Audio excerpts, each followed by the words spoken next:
الحمد لله نحمده ونستعينه ونستغفره ونعوذ بالله من شرور أنفسنا ومن سيئات أعمالنا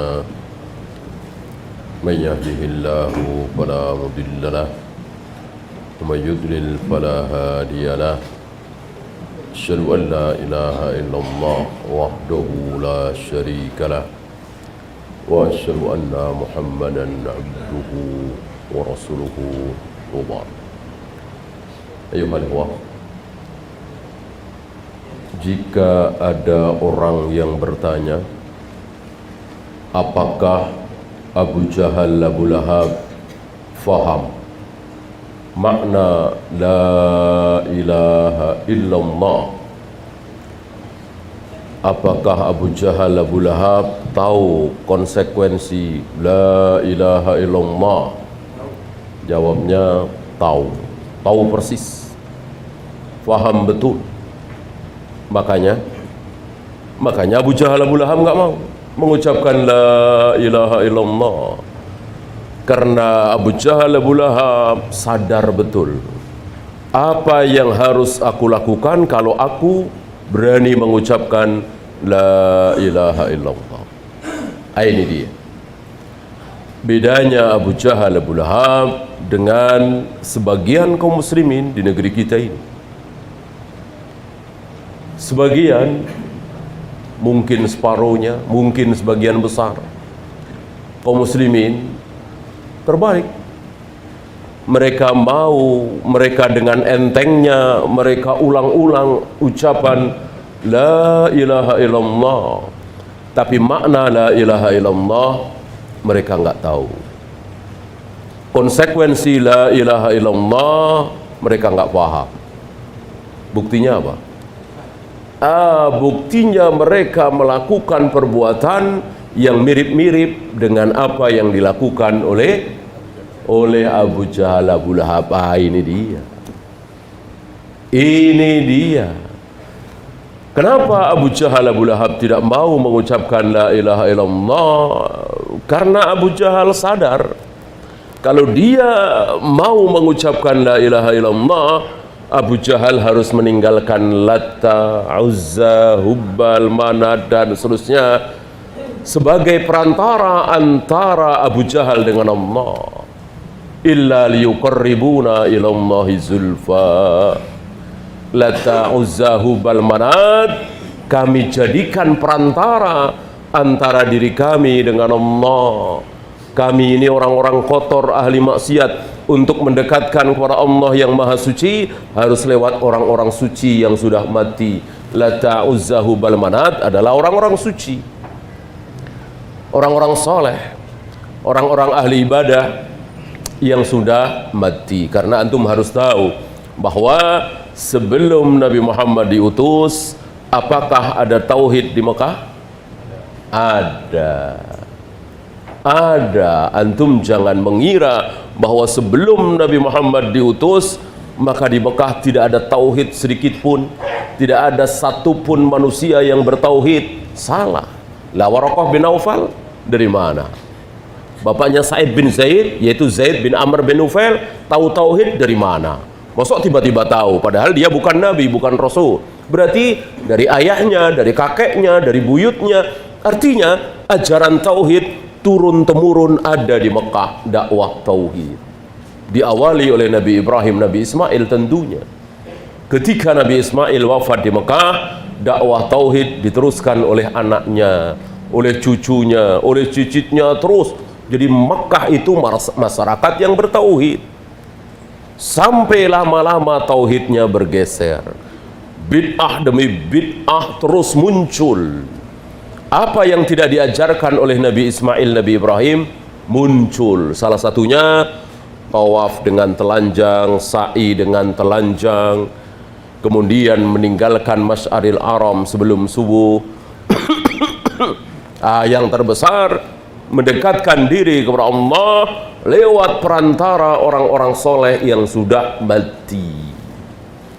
Tetapi ada sisa yang masih bertauhid murni, ada sisa. Salah satunya Waraqah bin Naufal. dan Zaid bin Amr bin Nufail tadi yang sempat sekali atau dua kali bertemu dengan Nabi SAW di awal kenabian, kemudian mereka berdua ini meninggal. Ya. Oleh karena itu bapaknya Rasulullah nama siapa? Abdullah. Abdullah artinya apa? Hamba Allah, sang penyembah Allah. Artinya Allah itu, kata-kata Allah, demi Allah, menyembah Allah, ini bukan hal yang asing. Jadi antum jangan membayangkan bahwa masyarakat Mekah sebelum Rasulullah lahir itu seperti orang ateis, seperti orang Jepang, seperti orang yang nggak tahu apa-apa tentang Allah, tentang malaikat, tentang kebenaran. Salah. Mereka tahu, tapi campur aduk. Antara tauhid dengan syirik itu campur aduk. Jadilah manusia-manusia seperti Abu Jahal, Abu Lahab. Ya, dan sisa dua orang itu. Gitu ya. Nah, oleh karena itu ketika Nabi SAW datang membawa ajaran terbesar, syariat terbesarnya yaitu la ilaha illallah, langsung ditolak oleh Abu Jahal, Abu Lahab. Seandainya Nabi datang mengatakan, wahai Abu Jahal, Abu Lahab, jangan minum khamar, jangan berzina, jangan berjudi, mari kita berbakti kepada orang tua, mari kita banyak sedekah, Abu Jahal, Abu Lahab tidak akan marah. Karena itu sama dengan apa yang ada pada diri Abu Jahal, Abu Lahab. Mari menghormati tamu. Sudah duluan Abu Jahal, Abu Lahab menghormati tamu. Apa yang membuat Abu Jahal, Abu Lahab marah? Yaitu la ilaha illallah. Lihat kalimatnya. Seandainya Nabi tidak memakai nafi, langsung isbat, al-ilahu Allah, Tuhan adalah Allah, Allah adalah Tuhan sembahan, maka marahkah Abu Jahal, Abu Lahab? Tidak. Abu Jahal, Abu Lahab tidak marah. Kalau Nabi hanya mengucapkan Tuhan kita adalah Allah, sembahan kita adalah Allah, Allah adalah sembahan, Allah adalah Tuhan, Abu Jahal, Abu Lahab tidak marah. Yang bikin marah apa? Nafinya. La ilaha, ini yang bikin Abu Jahal, Abu Lahab marah. Tidak boleh ada Tuhan, tidak mungkin ada sembahan illallah, kecuali Allah. Ini yang membuat Abu Jahal, Abu Lahab tidak terima. Maka salah satu ucapan Abu Jahal, Abu Lahab diabadikan oleh Allah, aja'alta alihatan ilahan wahidan inna hadha la syai'un ajib. Ini ucapan Abu Jahal, Abu Lahab terheran-heran, kaget, nggak terima kalau ilah itu cuman satu. Bahwa Allah itu ilah, Abu Jahal, Abu Lahab tidak menolak bahwa ilah terbesar. Tapi kalau cuman satu, ini yang ditolak oleh Abu Jahal, Abu Lahab. Karena Lata, Uzza, Hubal, Manat juga ilah walaupun tidak disembah. Illa liyuqarribuna ilallahi zulfa. Kami hanya jadikan Lata, Uzza itu sebagai perantara antara diri kami dengan Allah. Lihat betapa perbuatan, kelakuan, keyakinan Abu Jahal, Abu Lahab ini ditiru oleh sebagian kaum muslimin hari ini. Berapa banyak hari ini saudara-saudara kita yang untuk mendekatkan diri kepada Allah cari kuburan tertentu, cari kuburan keramat, cari tempat-tempat tertentu yang tidak ditunjuk oleh Nabi SAW, kecuali ditunjuk oleh Nabi. Apa? Masjid. Anda ingin dekat dengan Allah, datang ke masjid. Itu pun tidak sekedar datang, sholat berjamaah, ya, majelis ilmu, gitu. Secara khusus Masjidil Haram, Masjid Nabawi, Masjidil Aqsa, Injil Ismail, Raudah. Ini secara khusus yang ditunjuk oleh Nabi SAW, karena beliau satu-satunya utusan Allah di umat ini. Adapun yang tidak ditunjuk oleh Nabi tidak boleh. Ya, kuburan Demak, kuburan Banten, kuburan Cirebon dan seterusnya. Bolehkah kita jadikan tempat sebagai mendekatkan diri kita ke orang? Tidak boleh. Nabi tidak menunjuk itu. Ya. Bahkan Gua Hira boleh nggak? Gua Sur boleh nggak? Nggak boleh. Nabi tidak pernah menunjuk Gua Hira, Gua Sur sebagai tempat untuk mendekatkan diri kita kepada Allah. Yang ditunjuk oleh Nabi Ka'bah dengan tawaf, dengan sa'i, Hijr Ismail, Makam Ibrahim, ya, Raudhah, Masjidil Aqsa. Ini yang ditunjuk oleh Nabi SAW. Di luar itu yang tidak ditunjuk tidak boleh. Berarti kita menyaingi Nabi SAW. Kalau kita berani mengatakan, meyakini bahwa tempat ini bagus sekali untuk mendekatkan diri kita kepada Allah, tidak boleh. Tidak boleh.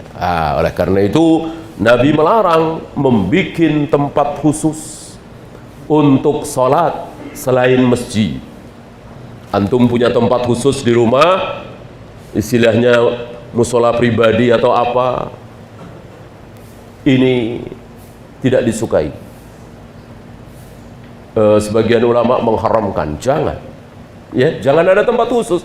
Mau sholat di rumah, kadang di ruang tamu, kadang di kamar, kadang di ruang depan dan seterusnya. Justru itu memperbanyak saksi. Pada bumi yang kita pakai untuk sujud nanti akan menjadi saksi. Begitu juga di masjid, antum tidak boleh memilih tempat tertentu di masjid ini. Antum selalu pilih tempat tertentu dengan beranggapan bahwa ada kemuliaan di tempat itu.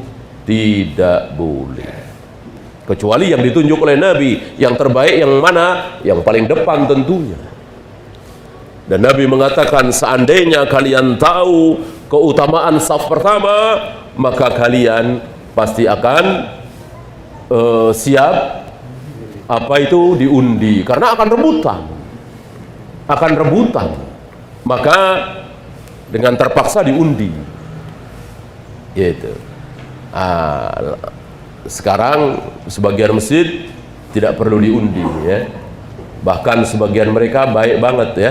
Kita datang, kita disuruh ke depan, ya. Silahkan Pak ke depan, ya. Baguskah itu? Tidak bagus. Karena ithar dalam masalah akhirat tidak baik. Silakan Bapak ke surga duluan, saya belakangan aja. Apakah bagus seperti ini? Tidak. Dalam masalah dunia, iya. Dalam masalah dunia, iya. Silakan Bapak ambil, saya belakangan. Silakan Bapak duduk, saya berdiri. Ini mulia sekali. Tapi masalah akhirat, tidak. Manusia terbaik Nabi Muhammad SAW beliau tidak mau mengalah. Ketika beliau diberitahu oleh Allah bahwa di surga itu ada satu istana terbesar yang akan dimiliki oleh seorang manusia, bukan 2 orang, bukan 3 orang, maka Rasul berharap, Rasul memohon pada Allah supaya tempat terindah itu, istana termegah itu untuk beliau. Berarti beliau tidak isar, beliau tidak mengalah, gitu ya. Nah, ada orang bersyahadat seperti ini. Aku bersaksi bahwa Allah adalah Tuhanku. Mulai sekarang aku bersaksi, aku meyakini bahwa Tuhanku adalah Allah. Sahkah Islam dia dengan persaksian seperti itu? Apakah Islam dia sudah sah dengan mengatakan aku bersaksi bahwa Allah adalah Tuhanku? Sahkah? Jawabnya tidak sah. Tidak sah.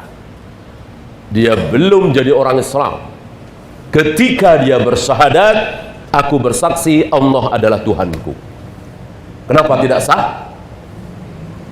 Kenapa tidak sah? Karena tidak ada nafi tadi. Ingat, rukun la ilaha illallah ada 2. Antum tahu rukun iman, rukun Islam, rukun jual beli, ya, rukun nikah. Ini rukun la ilaha illallah. Rukun takdir ada 4, ya. Ini ada rukun la ilaha illallah. Rukun la ilaha illallah ada berapa?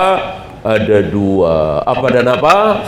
nafi dan isbat. Dia cuman isbat, tidak ada nafinya, maka tidak sah. Orang yang mengatakan bahwa Tuhan adalah Allah, Allah adalah Tuhan, dia baru mengisbat, belum menafi. Ini Abu Jahal Abu Lahab juga mau, seperti penjelasan tadi. Abu Jahal Abu Lahab tidak keberatan kalau mengatakan aku bersaksi Tuhanku adalah Allah, Allah adalah Tuhanku. Abu Jahal Abu Lahab tidak keberatan. Yang berat bagi Abu Jahal Abu Lahab nafi. Maka lihat lafaz syahadat, asyhadu an la ilaha. Lihat, aku bersaksi bahwa tidak ada ilah, tidak ada sembahan illallah, kecuali Allah, baru sah. Karena sekali lagi rukun la ilaha illallah ada dua, dan ini kaidah bahasa Arab yang harus kita terapkan dalam kaidah la ilaha illallah. Ya, karena orang Arab itu dan itu bahasa Al-Quran, bahasa hadis ya, ketika mengucapkan tanpa nafi dan isbat itu ada kemungkinan lain. Oleh karena itu antum jangan kaget kalau di bulan puasa ini masih ada yang berbuat maksiat. Sementara Nabi bersabda di bulan puasa setan-setan diikat, dibelenggu. Kan berarti tidak bisa menggoda. Kenapa masih ada yang berbuat maksiat? Jawabannya tidak ada nafi. Gitu. Nabi mengatakan wasuffidatis syayatin. Ya, Nabi tidak mengatakan la syaitana illa suffidat misalnya. Tidak ada syaitan kecuali pasti diikat. Berarti diikat semua. Tapi ucapan wasuffidatis syayatin, setan-setan diikat, apakah seluruh setan? Tidak. Tidak. Kalau kalimatnya tidak ada setan kecuali pasti diikat, jelas. Berarti ada nafi, ada isbat, tidak ada kemungkinan lain. Tapi Nabi hanya mengatakan wasuffidatis syayatin, setan-setan itu diikat, berarti masih ada kemungkinan setan yang tidak diikat. Dan betul, yang diikat adalah marodatul jin. Jin, setan-setan yang kuat, yang besar, yang canggih, yang cerdas. Karena jin sama dengan manusia, bertingkat-tingkat. Manusia ada yang cerdas sekali, ada yang bodoh. Begitu pula jin. Oleh karena itu kita lihat sebagian kaum muslimin masih berbuat maksiat karena masih digoda oleh syaitan, walaupun syaitan yang kecil. Maka malu kita, hina kita, rendah kita ketika masih berbuat maksiat di bulan Ramadan. Berarti kita kalah oleh setan yang kecil. Gimana setan yang besar? Setan kecil saja kita kalah. Ya.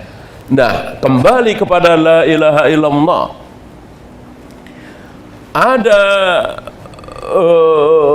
tafsiran dari para ulama, dan ini pemahaman yang hak, bahwa la ilaha illallah maknanya adalah la ma'buda bihaqqin illallah. Tidak ada yang berhak disembah. Ada kalimat bihaqqin, dengan hak, kecuali Allah. Kenapa ada kalimat bihaqqin? Karena berapa banyak bukan Allah tapi disembah. Ada batu yang disembah? Banyak. Ada pohon yang disembah? Banyak. Ada manusia yang disembah? Banyak. Bahkan ketika Nabi dilapori oleh Adi bin Hatim. Adi bin Hatim kan mantan Nasara. Ketika turun ayat bahwa orang-orang ahlul kitab, terutama orang-orang Nasara, itu menyembah pendeta dan pastor. Ittakhadhu ahbarahum wa ruhbanahum arbaban min dunillah. Selain mereka menyembah Allah, mereka juga menyembah pendeta dan pastor. Adi bin Hatim kaget, nggak paham. Ya Rasul, bertahun-tahun saya jadi orang Kristen, saya bergaul dengan pendeta dan pastor, kami tidak menyembah mereka. Kami tidak rukuk sujud menyembah mereka, menghormati dengan cara sujud, ya, tapi tidak menyembah. Gitu. Kenapa Al-Quran mengatakan kami telah menyembah para pendeta dan pastor, orang-orang Kristen itu? Nabi balik bertanya, apakah para pendeta dan pastor itu yang halal diharamkan? Nikah misalnya kan halal, diharamkan oleh mereka. Adi menjawab, iya. Adi bin Hatim faham betul, yaitu iya. Adi bin Hatim kan bukan Nasoro yang bodoh, dia tahu. Jadi borok-borok para pendeta dan pastor yang menghalalkan yang haram, mengharamkan yang halal. Adi bin Hatim tahu. Kalian ikut mengharamkan? Iya. Mereka juga menghalalkan yang haram, babi misalnya haram, mereka halalkan? Iya. Kalian ikut menghalalkan? Iya. Kata Nabi, tilka ibadatuhum. Itu yang dimaksud oleh Allah, bahwa kalian menyembah mereka. Dari sini kita tahu bahwa jika ada seorang tokoh yang menghalalkan bunga bank, menghalalkan riba, lalu kita ikut menghalalkan, seolah kita sedang menyembah tokoh itu. Gitu ya.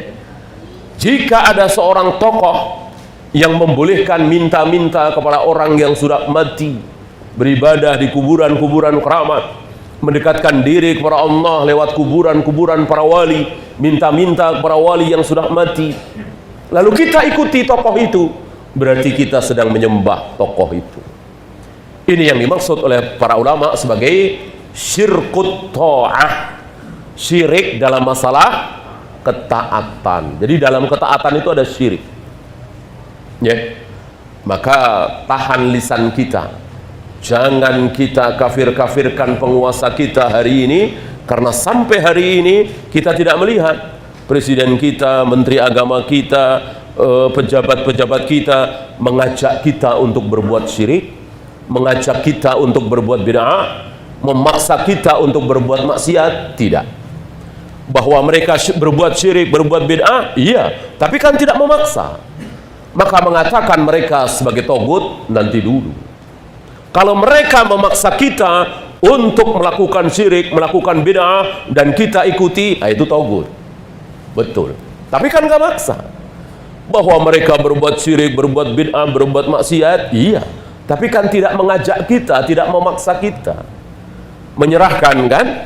Saya kira dari dulu sampai sekarang, MUI, Menteri Agama, Presiden, dan seterusnya tidak pernah memaksakan satu keyakinan agama. Bahwa mereka punya keyakinan yang berbau syirik, berbau bid'ah, iya, tapi tidak memaksakan kepada kita. Silakan. Ya, maka mengatakan penguasa kita sebagai togut nanti dulu. Togut itu memaksa. Yaitu, kalian harus ikut kami. Mengatakan bahwa Al-Quran itu makhluk. Baru togut. Ya. Kalian harus ikut kami, mendatangi kuburan-kuburan para wali untuk mendekatkan diri kepada Allah di tempat-tempat itu.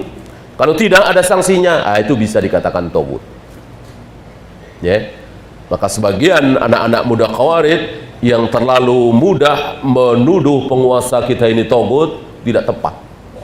Togut itu Abu Jahal, Abu Lahab, Fir'aun, Namrud, ya, yang dengan kekuasaannya memaksa siapapun untuk ikut keyakinan mereka yang batil, yang sesat. Itulah togut. Atau jelas-jelas disembah seperti Fir'aun. Ya. Nah, kenapa dengan ada kalimat haqqin, la ma'buda bihaqqin? Karena banyak batu, pohon, manusia disembah. Oleh karena itu, para ulama menambah kalimat bihaqqin, yang hak. Adapun yang tidak hak banyak. Batu, pohon, manusia, dan seterusnya banyak disembah. Itu yang tidak hak. Adapun yang hak hanya Allah Rabbul Alamin. Ya, Ini tafsiran la ilaha illallah yang benar. Yang salah barangkali antum pernah dengar. Sebagian tarekat-tarekat sufiyah memaknai la ilaha illallah bukan la ma'buda bihaqqin illallah, tapi la mawjuda bihaqqin illallah. Ini bahaya. Mereka memaknai la ilaha illallah adalah tidak ada yang mawjud, tidak ada yang nampak, tidak ada yang terlihat dengan hak kecuali Allah.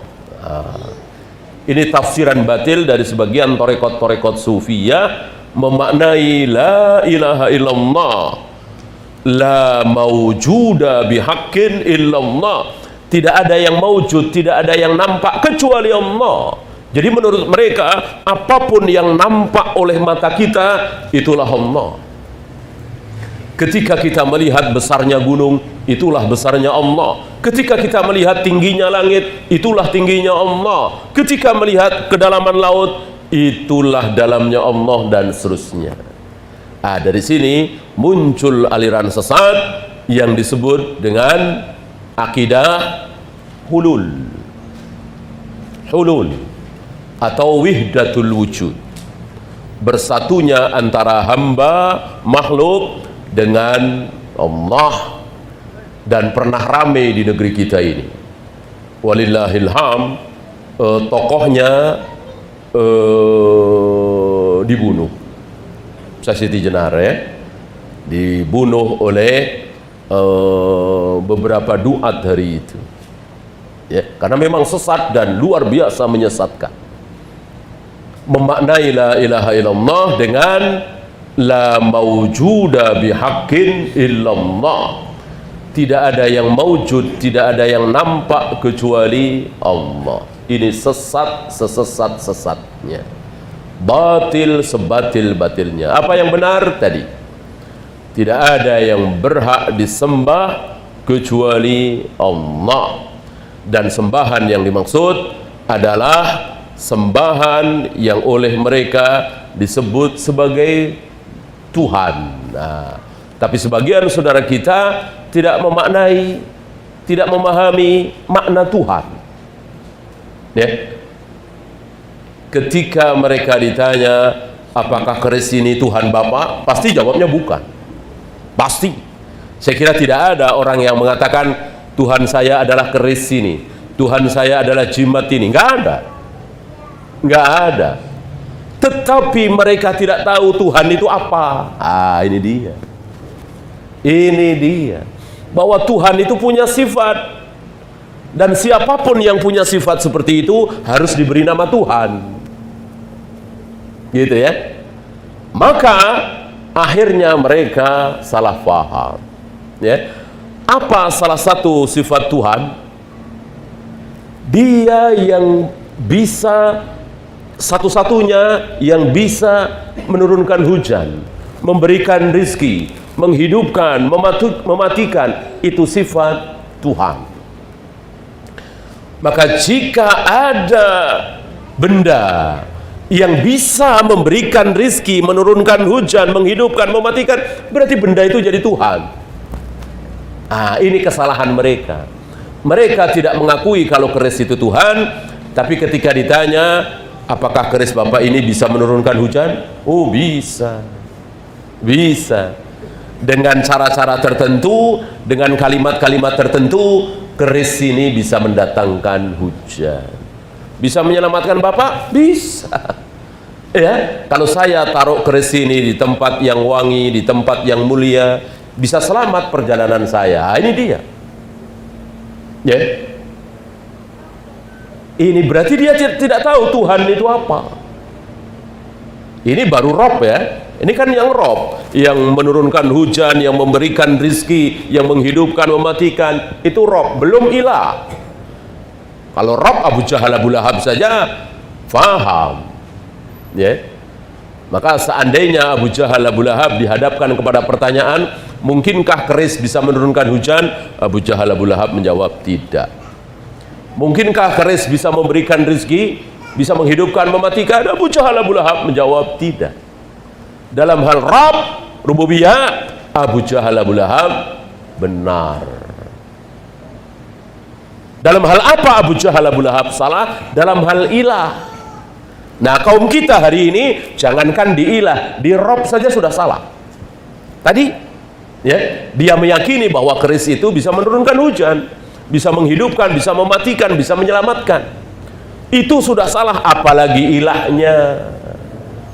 Apalagi ilahnya. Sementara Abu Jahal Abu Lahab kesalahan di ilah. Rasul dan para sahabat langsung menyembah Allah. Adapun Abu Jahal Abu Lahab menyembah Allah juga, tapi pakai perantara. Itu salah ilahnya di situ. Rasul dan para sahabat memberikan persembahan ibadah itu hanya kepada Allah. Adapun Abu Jahal Abu Lahab memberikan persembahan kepada Allah juga kepada Lata Uzza Hubal Manat itu. Ya, ini dia.